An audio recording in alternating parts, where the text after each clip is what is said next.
Gibson. We just have been really honored to host this event this evening, sort of the end of a very, very busy week in New York, Friday afternoon, but I think by the size of the number of your friends, sir, who are really out here, who would not miss this opportunity, I think it speaks the volumes that it should. I mean, I think many of us were here in this room together last year, and it was such a special event for all of us, and I know for Professor Yunus, so backed by popular demand, we're just so thrilled to be able to host you all here for this really, really special occasion.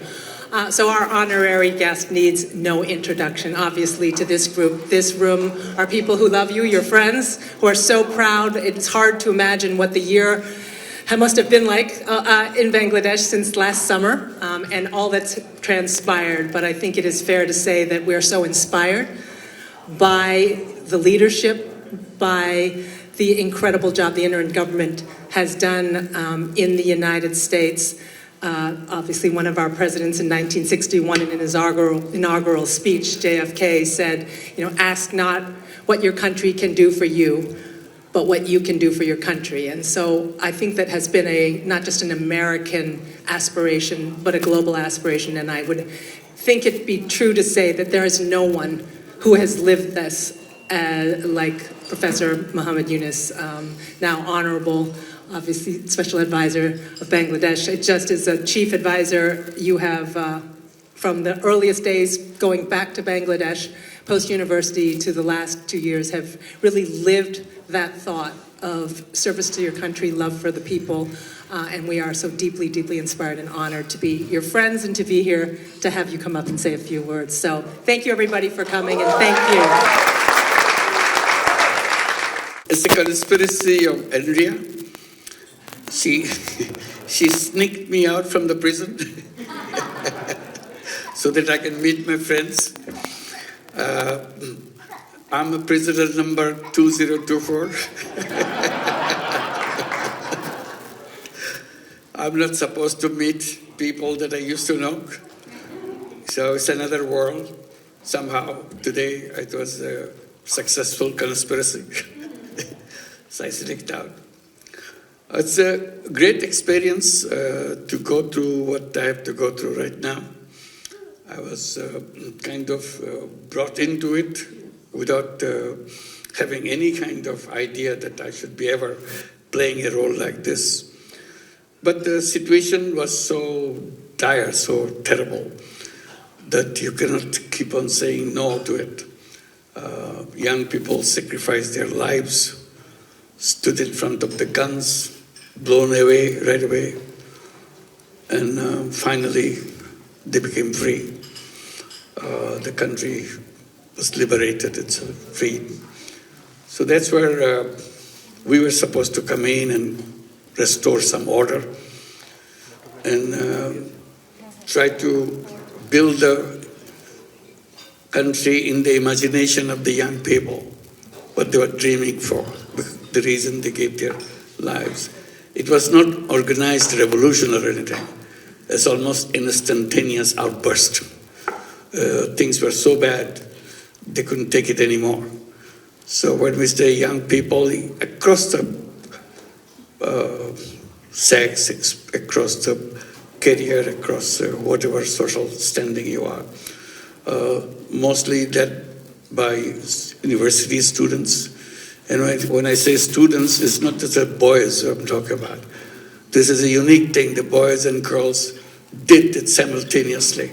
And girls are not just few among the boys. They are a separate stream of force going on their own, with their own force. It's an amazing thing never seen before in Bangladesh. They left their hostels, they left their dormitories, they left their schools, they left their colleges. They were on the street. Even 10-year-old boys and girls were on the street and deliberately declaring that I'm fighting and I'm ready to die. And some of them died, just little kids, leaving a note for mother that I may not come back, but I cannot hide under your protection. I have to go out and save my country. So that's the spirit which brought this uprising. So our job is to fulfill that wishes, imagination that young people have. It's a tough job. Not everything is doable, but they are helping immediately to take place. But we keep on promising that things will happen, and we'll continue to work for that. And this is where they have defined that this will be a new Bangladesh. That's the word they use, new Bangladesh. So you have to keep on defining more of what fits into new Bangladesh, what doesn't fit into new Bangladesh. So we have gone through it. It's a year now. So just about, we celebrated the anniversary of the uprising. And the anniversary is a very interesting thing. It was a kind of repeat of the things that happened a year back. So you can vividly see right now in the comfort that the enemy is not there anymore, but this is what happened to all of us.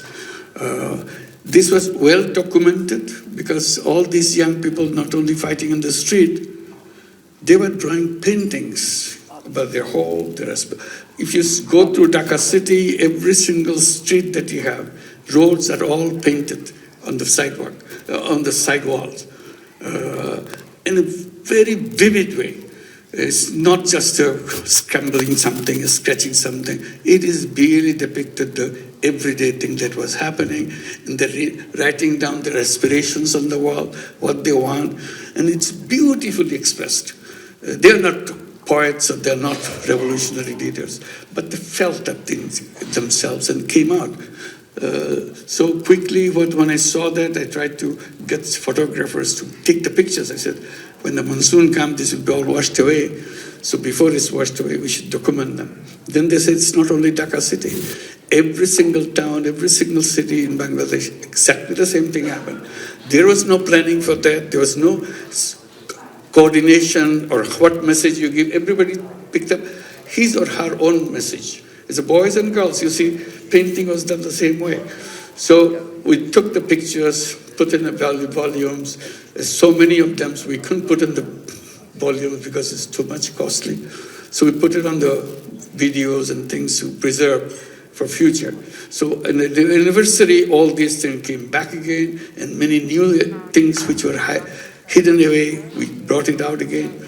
So we'll see in 1 year how far you have come from the terrible thing that happened. So we are going through that, and new Bangladesh means reform. Everything that you did before was something terrible in those rules and procedures, and even in your national constitution. So the alleys, the roads that are already laid down somewhere in our system that a regime like this can emerge, that we couldn't do anything. So their ambition is to make sure you plug in every single way that any such terror government can come up again. So this is a very big task. So we're going through that reform, and then the agenda is for the justice for the people. So those who are perpetrators of this brought to justice and punished. And the third was election. So in the first anniversary, we announced that we are coming close to the third phase of election. So we announced the election date, which will be February next year. The first half of February, we fix up a date there. And we'll have the election to hand over the responsibility to an elected government. But it is an extremely, extremely valuable, very intense time for the whole nation. Everybody is involved. You will not find anybody who will say, okay, let them do whatever they want to do. Everybody has a plan. Everybody says your plan is wrong, my plan is right. So it's ambitions and so on. Whatever you do, they say it's not good enough, which is understandable because things that happened to them, they wanted a very quick change of everything. So we are matching with their aspirations. is a big task for everybody, all of us. The good thing that happened these couple of days, or 3 or 4 days, when we came to the United Nations, that's what brought us here. We brought the leaders of the political parties with us, so they can participate together, because usually political party leaders don't talk to each other. So we brought them together, and we keep on introducing them whichever session we are going into. We keep saying that we are the outgoing government, they are the incoming government. They're all here. They are the one who will be running the government.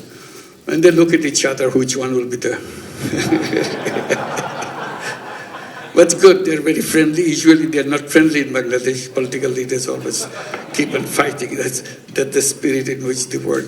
But it's a wonderful thing to have them together and speaking in the same forum about their aspirations and so on. So that it's not only attending a conference, it's also kind of a process of bringing together their ideas and so on. Not each one is fighting against the other. Someone says, there's a picture taken today at the United Nations. Someone said, this is the United Bangladesh in United Nations. So this is a picture, because all the leaders were there, and I was there in one single frame. So that's a good kind of a tagline, that United Bangladesh in United Nations. So that's what you're finding.